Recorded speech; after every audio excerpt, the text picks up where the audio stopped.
How we doing, guys? Myself, Chris Pretty, OBE, hitting you with a quick one. Real talk, true season. Look, I walk and talk right now. And I was just thinking about all the young people that lost their life last year, 2021. And my heart goes out to all the families, condolences, and, even to the young people that are sitting down doing a murder charge. Like, just thinking about, like, big man, you're now sitting there thinking, my life is done. There's another young person sitting in a grave where he shouldn't even be right now. We've been going through things like pandemic and COVID and all the rest of it. Man should have been dying over that.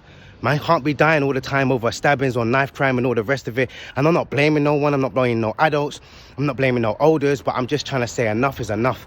Enough is enough for a lot of us to sit here and be like, we can't even feel like we're safe in our own community. We can't even feel like we can let our own kids out. We've got other young generations coming up. And what about them? What about them being able to play outside? What about them to be able to be mobilizing? And it's such a shame then when they're hearing 15, 16, 17, 18, 19-year-olds running around feeling that they have to stab their way through life when they know that 9 times out of 10 they've got aspirations. They want to have a good car. They want to have a good life. They want to, buy their mama a house and all the rest of it. They want to go back home. A lot of us do want to go back home. So we should encourage our young people to go back home, not just to sit there and say to them, oh, they shouldn't be buying jewelry. Now let them buy their jewelry. Let them do their thing. Let's start supporting them within the music, even if the music sometimes is a bit negative. That's how hip-hop started. I've got to start tearing the leaf out of them with these young people's book because at least they're doing. We're sitting there complaining about the government, complaining about certain systems, but none of us really do nothing about it. Let's just keep it facts. At least these guys are actually doing something about it. They might not be doing it in the right way. They might not be doing it the correct way, but let's start supporting them now and letting them know about assets, letting them know about houses, letting them know about going back home and being able to build back better. So my guys, man, seriously, man, I hope you guys start this year on a positive note. And I hope all these young people can start realising that there's more to life than just repping a road, repping a gang and standing on the street. Myself, Chris Pretty, OBE. What's you guys' thoughts? Murray, I'm a commander in the Met Police responsible for getting violence down in London. Thanks very much for coming today. First and foremost, I can't imagine the pain that the families of loved ones, 2 who have died last night, are feeling right now. It must be incredibly raw, and I know the thoughts of all the people I work with in the Met are with the mums, dads and families and brothers and sisters of the young people who died last night. I do want to reassure you and say that violence and tackling violence and youth violence is our #1 priority in London. Right from dealing with county lines through to taking money and drugs and guns off the streets, through to being in the right place at the right time, policing hotspots of violence, and then getting upstream. We've got hundreds of police officers who work in schools, all trying really hard to tackle violence at its causes. Now, as a result of that effort, and with partners and with community groups and with the local authority, we have seen over the last few years significant reductions in violence, in knife crime and gun crime, but not for teenagers. For teenagers, we have had an increase in homicides.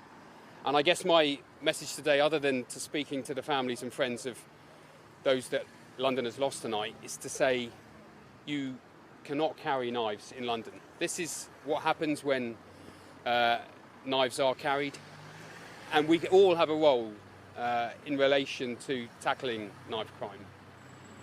Anybody can ring Crime Stoppers, an independent charity, and call and say this person's got a knife or someone's carrying a knife, and action will be taken.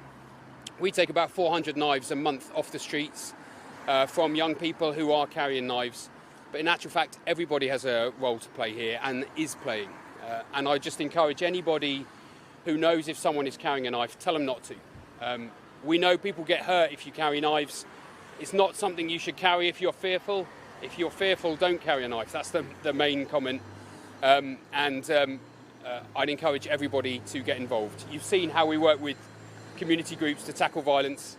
This is a local problem, a family problem, a community problem, a police problem, a local authority problem. We've all got a role to play to make sure that we reduce these tragedies that are taking place.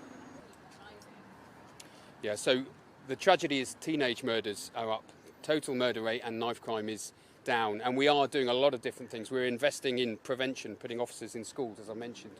We do a thing called problem solving, where we work in a particular area where violence might spike, and we go, what are the causes here? And we work with partners to deal with those causes of crime. And And things like county lines, which does affect teenagers so much more. We've charged thousands of people with county lines, both here in London and people exporting drugs to some of the towns around the UK. So a huge amount of effort is going on with thousands and thousands of police officers, both in the prevention space and also in detecting crime and getting justice for victims. The detection rate for homicide in London is nearly 95%. You know, it's very high, and there's a lot of, I've just been speaking to detectives involved in the case. A huge amount of effort has gone in getting justice for victims and actually solving the homicides when they happen. Well, you're right about the disproportionality, and it's the disproportionality we don't hear about so much. So, you know, young lads in London, and it's young black lads in London largely, who are affected more than anyone else. And we need to really start understanding that and dealing with it. And from a policing point of view, it's represented in our data. You know, when we look at people who are both victims and who are charged with homicide, we see disproportionality, and it's something we've got to work really hard on dealing with. And again, that's not just the police, that's all of us working together in the public sector, but also in the private sector, and also families, NGOs, community groups, churches. We tackle that by building relationships. Now, you've spoken to Anthony earlier. Through the good times and through the bad times, the police will never leave, and the community groups will never leave. We've got to work together. The bigger picture is stopping young people getting hurt that you've just described. That's what the police care about. That's what the community groups care about. And when we realise that both our motivations are really good in tackling that, that's when we start to build trust. And you've seen here in Croydon, over the last 18 months, you know, bridges being built between community groups and the police, because we realise that our motivation is to make a change and to tackle what you've described around, you know,